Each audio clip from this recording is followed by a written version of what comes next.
سما المصري باكية وتعلن توبتها. تعال نشوف هي بتقول ايه وقالت ايه على صفحتها من شوية.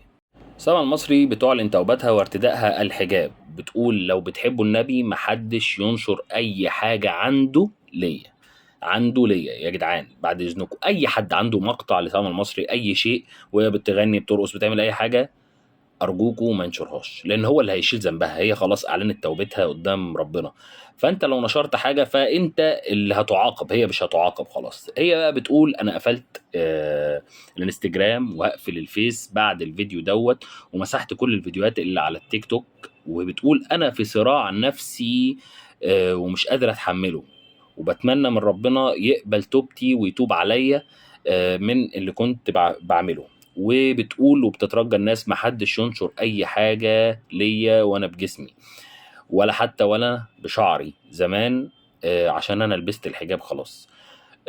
وبتترجى طبعا، بتقول عشان خاطر النبي، مع ان يعني المفروض احنا لما ندعي يعني ما بنقولش سيرة النبي في الدعاء، ولكن هي بتقول يعني عشان خاطر النبي ما تنشروش حاجة. وانا بقول لكم عشان خاطر ربنا ما حدش ينشر، لان هو اللي هيعاقب عند ربنا، هي مش هتعاقب. وان شاء الله تكون توبة نصوحة، واهم حاجة نفسك ما ترجعكيش تاني للي انت كنت بتعمليه.